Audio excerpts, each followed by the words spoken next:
Welcome to NBC News. This is latest news for you. Senator Al Franken, D. Minnesota, broke 8 days of media silence and addressed sexual harassment allegations in a series of interviews on Sunday. "I'm embarrassed and ashamed. I've let a lot of people down, and I'm hoping I can make it up to them and gradually regain their trust," Franken told the Minnesota Star-Tribune. He also said he would return to work on Monday. Franken spoke to the Star-Tribune Minnesota Public Radio, or NPR, and CBS Minnesota about the accusations he's facing on Sunday.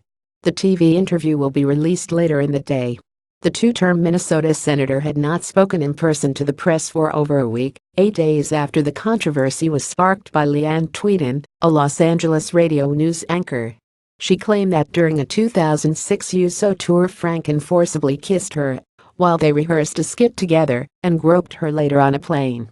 An alarming photograph appeared to back up her, said he had a different recollection of the rehearsed kiss.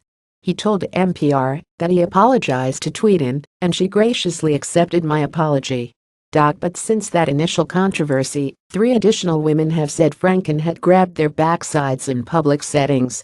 2 shared the information with the Huffington Post. Men's, 33, told CNN that Franken grabbed her posterior when the 2 posed for a photo in 2010. Franken was a senator at the time.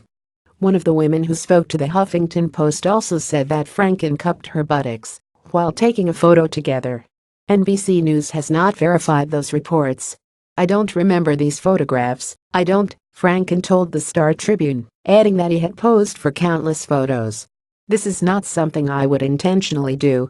Franken said he was blindsided by the allegations and added that he had used the past week to think about how that could happen.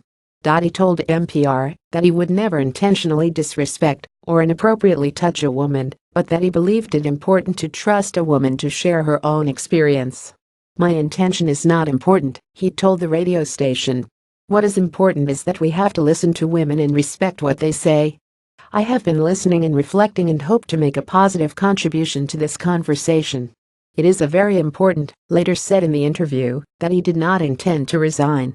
Franken told the Star-Tribune that he didn't think any additional women would come forward, but said he could be wrong. "If you had asked me 2 weeks ago, would any woman say I had treated her with disrespect? I would have said no," he said. "So this has just caught me by surprise. I certainly hope not." The senator added to NPR that he did not recall any similar situation coming up at any time during his life. "I can't remember any woman coming up to me and saying, 'You made me uncomfortable,'" he said. Franken has issued multiple apologies for the allegations via written statements. The interviews with Minnesotan local media were the first time he has spoken publicly about the controversy. "I know I have a lot of work to do to regain the trust of the people I've let down, the people of Minnesota, my friends and colleagues, everyone who counts on me to be a champion for women," Franken said. He told NPR that he had spent the Thanksgiving break reflecting on his situation, which he said was part of an important national moment, at his daughter's home with his wife and grandchildren. He said his family remains overwhelmingly supportive of him. "Franny is a rock," he said of his wife, Franny Bryson, who he said was very angry over the allegations. "They love me unconditionally. One of the things that I was very grateful for on Thanksgiving was my family. My daughter and son-in-law have 2 beautiful grandchildren. We have so much to be grateful." He hopes to return to Washington, D.C. on Monday to fulfill his duties as a senator. "I'm looking forward to getting back to work tomorrow," Franken told the Star-Tribune.